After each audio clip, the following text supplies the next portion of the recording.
teman dekat ceritaku, saya Imelda Tahir akan bercerita tentang lika-liku sosok seorang selebriti.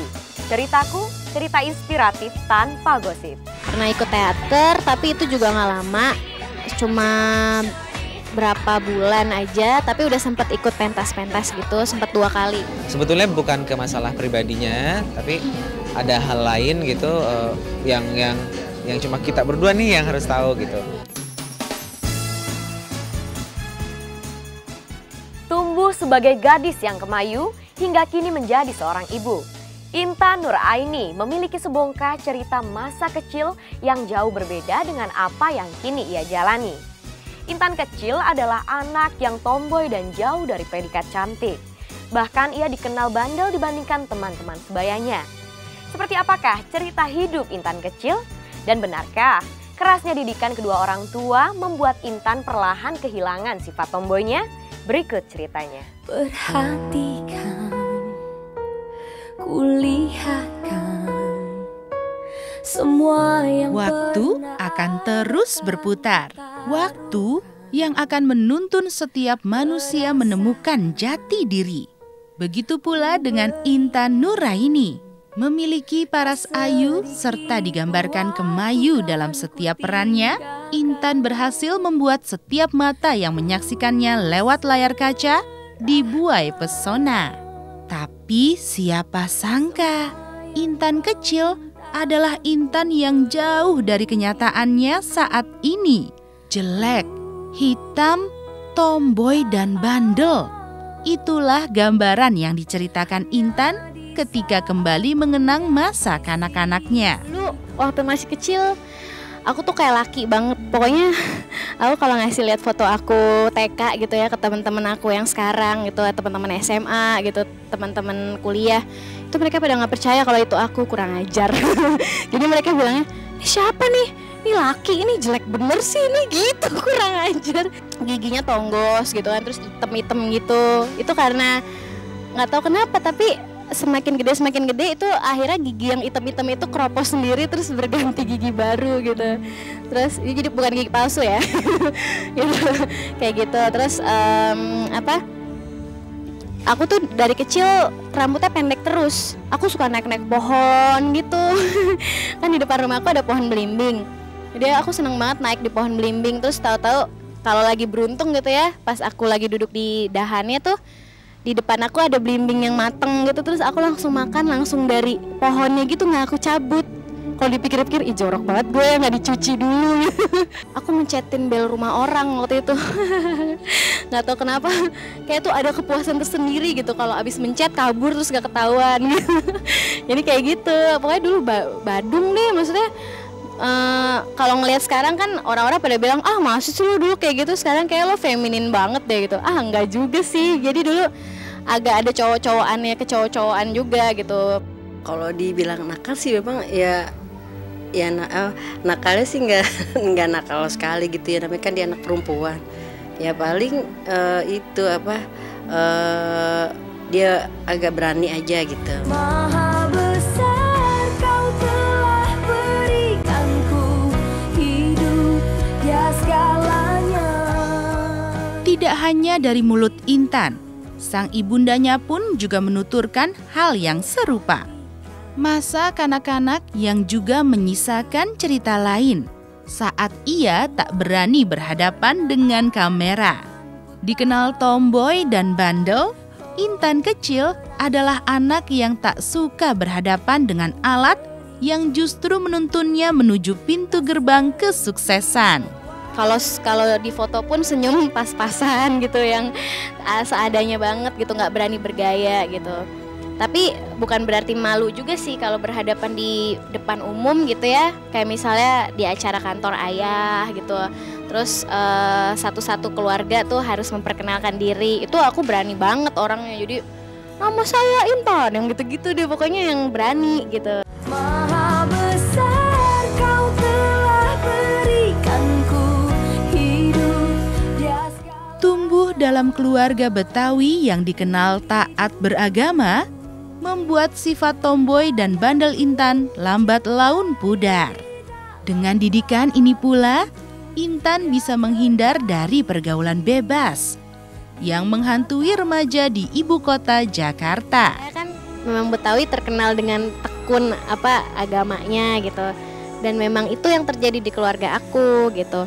Jadi di keluarga aku tuh dari kecil kita udah dimasukin ke TPA yang baca Iqra gitu-gitu. Ya kalau dugem sih kayak aku jauh banget ya dari dugem gitu. Soalnya ya mungkin dulu yang pertama itu juga ayahku nggak ngebolehin kita tuh pulang lebih dari jam 9 malam gitu. Jadi sedangkan dugem sendiri aja dunia gemerlap kayak gitu kan baru hidup-hidupnya kan jam 9 ke atas gitu. Sedangkan aku jam 9 ke atas sudah tidur. Jadi emang kesempatan untuk bisa kayak gitu tuh sempit banget. Malah jujur aja aku dulu akhirnya karena susah banget dapat izin, aku sempet curi-curi bohong-bohong gitu. Iya.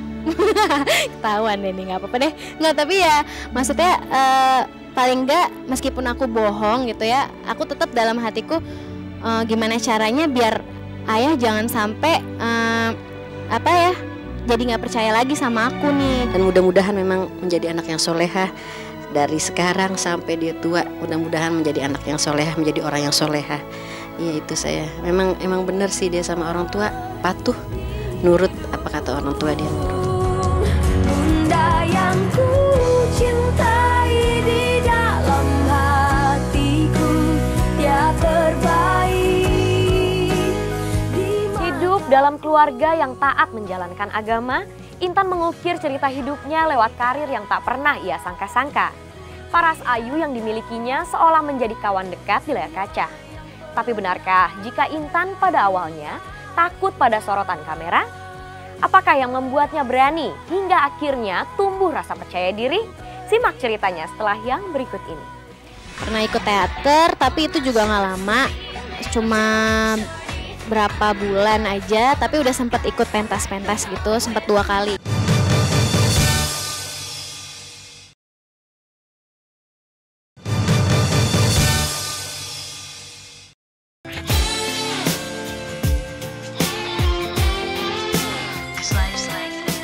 Secara perlahan, Intan kecil yang tomboy mulai berubah menjadi gadis remaja yang kemayu.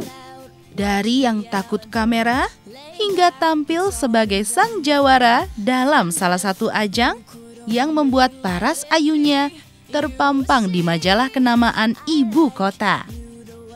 Berjalan dari sini, Intan mulai menemukan jati diri bahwa panggung hiburan tanah air adalah cita-cita yang ingin diwujudkannya. Nah, kalau aku sendiri sih sampai akhirnya terjun ke entertainment, sampai akhirnya bisa berani bergaya di depan kamera, ya itu karena mungkin takdir aja kali ya gitu. Soalnya waktu awal-awal terjun tuh benar-benar tadinya nggak mau ikutan gitu, benar-benar itu dipaksa sama kakak-kakak aku gitu kan. Udah ikut aja, waktu itu kan ikut Gadis Sampul. Rasa senang, rasa haru gitu ya rasa bangga ada gitu. Tapi juga kita ya di samping itu saya bersyukur sama Allah. Semua ini kan Allah yang ngasih. Kalau dari aku pribadi gitu ya, aku kayak ngelihat artis gitu misalnya di TV atau penyanyi yang terus misalnya aku mengidolakan mereka gitu. Aku nggak sempet kepikiran yang gue pengen deh kayak mereka, enggak. Jadi biasa aja, maksudnya ya itu dia, aku gitu. Aku malah pengennya jadi penulis gitu, yang penulis kan biasanya nggak pernah muncul di depan layar. Tapi kalau dipikir-pikir, kalau diinget-inget gitu dulu waktu masih SMP gitu ya, masih SMA kan kadang kalau lagi bercanda nih sama temen gitu kan, gue aduh sorry ya nih gue nggak bisa main sama lo nih, gue sibuk, gue mau syuting dulu yang gitu-gitu. Gila apa gaya lo syuting yang gitu-gitu sama teman-teman kan. Terus kadang kalau mikir sekarang, kok sekarang kejadian.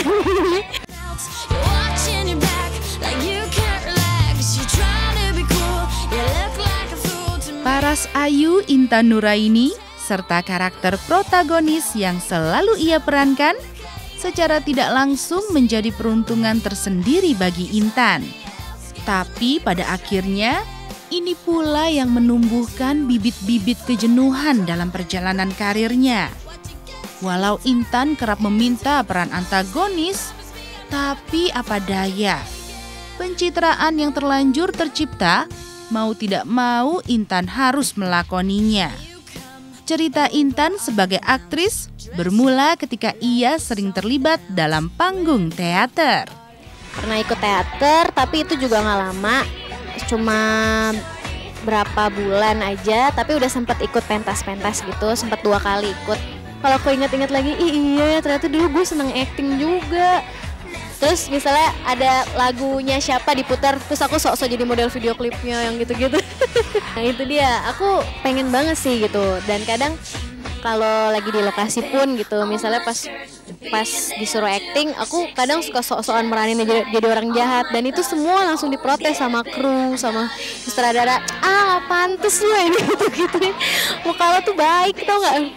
Masa sih nggak tahu aja lo sebenarnya sih. Kadang suka aku bercandain kayak gitu. Nggak tahu, ada yang bilang katanya tuh lusung pipi lo hilangin dulu katanya, soalnya nggak tahu deh, pokoknya karena ini katanya jadi nggak cocok jadi orang jahat katanya gitu.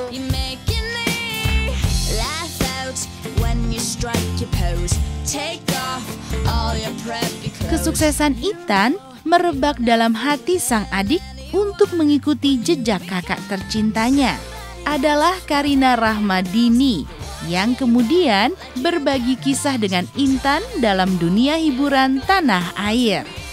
Bahkan keduanya tak jarang disandingkan dalam satu judul sinetron. Bukan untuk bersaing, Intan dan Karina merasa beruntung bisa berbagi ilmu sebagai aktris serta berbagi cinta sebagai adik dan kakak. Iya, kalau main bareng tuh enaknya tuh ya gitu, maksudnya kalau misalnya datang ke lokasi satu lokasi ya main sama dia, bisa bercanda-bercandaan bareng gitu, nggak sepi kan.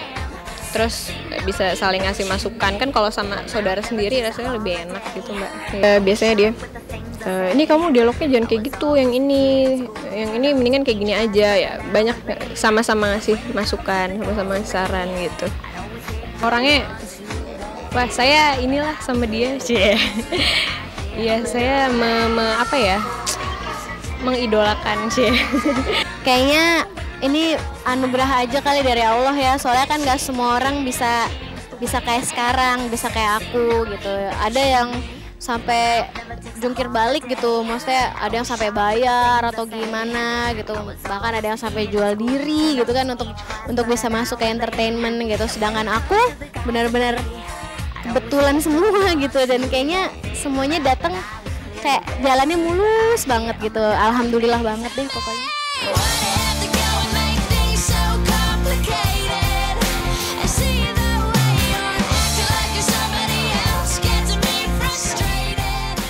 Layaknya kisah hidup wanita kebanyakan, Intan juga memiliki sepenggal cerita cinta yang telah menghiasi masa lalunya. Syahrul Gunawan dan Vicky Nitinegoro pernah menjadi bagian dari cerita tersebut. Seperti apakah Intan membingkai kisah asmaranya di masa lalu? Dan apa pula cita-cita yang masih membayangi dalam benaknya? Simak ceritanya setelah yang berikut ini. Sebetulnya bukan ke masalah pribadinya, tapi ada hal lain gitu yang cuma kita berdua nih yang harus tahu gitu.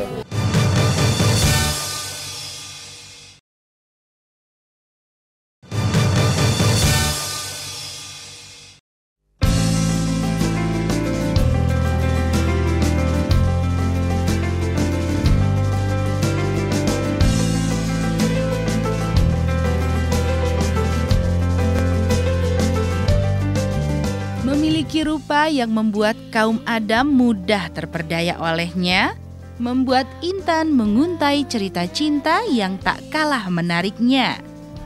Bersama Syahrul Gunawan, Intan pernah terpanah asmara, bahkan sempat merencanakan untuk menapaki jenjang pernikahan.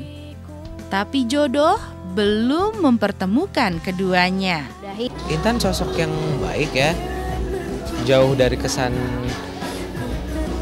yang macem-macem gitu, kooperatif, anaknya pinter gitu dan menyenangkan gitu. Jadi pada saat sama Intan itu di lokasi syuting kita nggak berasa seperti dia siapa, kita siapa.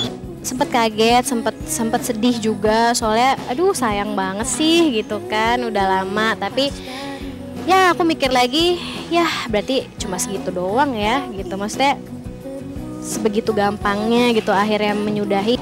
Sebetulnya bukan ke masalah pribadinya, tapi ada hal lain gitu yang cuma kita berdua nih yang harus tahu gitu. Kan aku seakan ku tak pernah ada. Aku kan Selain Alul, Intan juga pernah dikabarkan menjalin kedekatan dengan aktor tampan lainnya, Vicky Nitinegoro. Walau kala itu kabarnya telah berhembus kencang, tapi Vicky mengaku hanya menjalin kedekatan sebatas hubungan pertemanan. Nggak tahu, deket sih emang deket, tapi untuk jadian belum.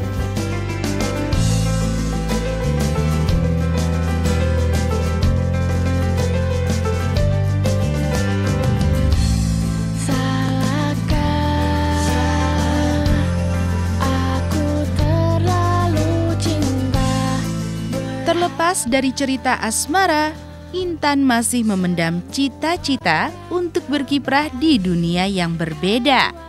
Dikenal sebagai aktris sinetron, Intan sempat begitu mendambakan berperan dalam film layar lebar. Maksudnya dari semua aktor, aktris gitu ya, kayaknya memang keinginannya adalah pengen main film gitu ya. Soalnya kalau film tuh kan benar-benar orang yang nonton tuh fokus gitu. Kalau di sinetron kan misalnya dipotong iklan atau misalnya ada telepon atau apa diangkat dulu atau gimana gitu. Misalnya ada orang lewat atau gimana. Kalau di bioskop kan benar-benar itu benar-benar muka kita full dan orang benar-benar fokus ke situ. Agar Intan Allah kasih akhlak dan budi pekertinya yang baik, budi bahasa, tutur kata yang baik, terus tingkah laku yang baik, terus menjadi anak yang solehah. Itu orang yang solehah itu bertakwa kepada Allah, taat pada kedua orang tua, dan bertanggung jawab. hancurkan aku seakan ku tak pernah ada. Aku kan bertahan meski takkan mungkin menerjang kisahnya walau perih. Meniti kisah cinta bersama beberapa pria, Intan akhirnya menepi di dermaga rumah tangga. Bersama Doni Azwan Putra, Intan kini telah dianugerahi seorang anak. Inilah pelengkap kebahagiaan Intan sebagai istri sekaligus menjadi ibu. Bagaimanakah Intan melihat perjalanan rumah tangga yang telah memberinya seorang anak itu? Simak ceritanya setelah yang berikut ini. Waduh, ini pokoknya penuh penantian ini.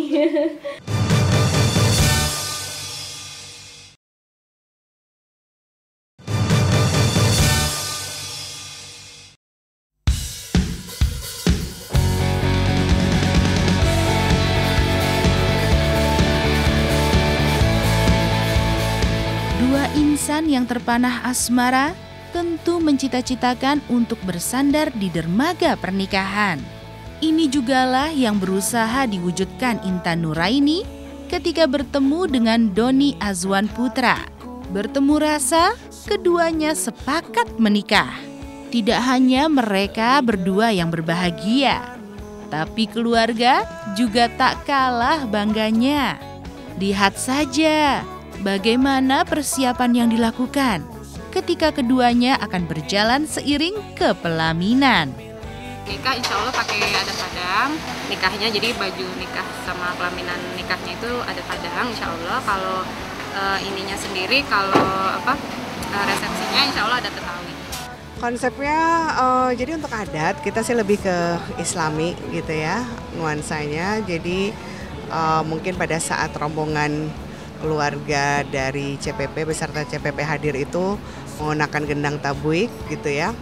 Terus setelah itu baru ada sambutan penyerahan dan langsung masuk, terus langsung ke konsepnya lebih ke Islami karena kita lebih melihat ke hijabnya gitu ya.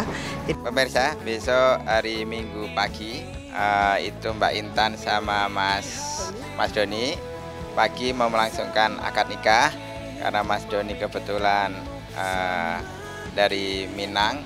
Jadi kita untuk akad nikahnya ada dekorasi di Minang, nuansa Minang. Saya pakai begonjong warna silver, wajahnya silver semuanya, bentuknya seperti rumah begonjong Minang.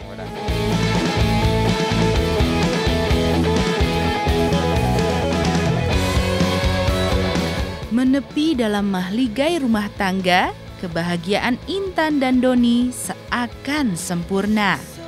Ketika Intan dianugerahi sesosok bayi yang tersimpan di dalam kandungannya.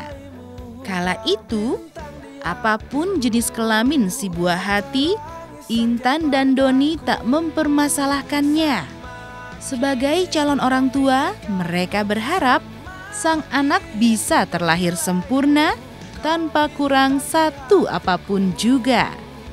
Harapan yang menjadi kenyataan ketika Intan melahirkan putra pertama mereka, Al-Razi Rabani Azwan, pada tanggal 5 Desember 2012 lalu. Maka inilah kebahagiaan Intan dan Doni saat berbagi cerita pada awak media sehari setelah melahirkan putra pertama mereka. Waduh, ini pokoknya penuh penantian ini. Soalnya kemarin itu masuk dari hari Selasa. Kita berharapnya kan bisa normal karena memang dokter bilang nggak ada komplikasi, nggak ada apa-apa. Pokoknya semuanya bagus. Terus kepala bayi juga udah di bawah. Tapi itu udah lewat dari tanggal yang seharusnya gitu kan.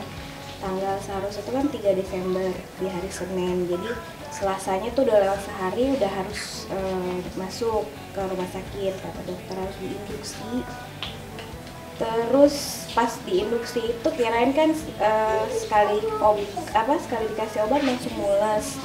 Ternyata sampai obat keempat ya dia masih kekeh aja di dalam gitu, nggak ada mulus-mulus, nggak ada yang kontraksi yang hebat gitu, nggak ada gitu. Jadi kontraksinya ringan aja. Oh iya dong, udah dilengkapin dari sebulan sebelumnya ya, sebelum lahir. Ya karena udah 3 kali, bukan 3 kali ya, udah beberapa kali USG, terus hasilnya laki terus gitu ya, nggak usah, belum ada perubahan lagi. Ya akhirnya ya udah kita beli barang-barangnya yang pokoknya cowok banget deh gitu. Yang kebetulan ini suka bola kan.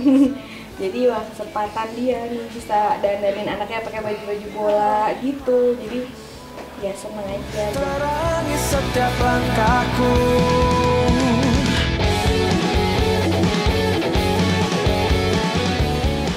Tidak ada yang bisa menerka apa yang akan terjadi esok. Maka alangkah baiknya jika hari ini dilewatkan dengan sebaik mungkin untuk hari esok yang jauh lebih baik lagi. Nah teman dekat ceritaku, semoga cerita dari selebriti tadi membawa inspirasi bagi kehidupan Anda. Sampai jumpa di ceritaku berikutnya. Dadah! Ku memikirkanmu, semakin ku menggilaimu.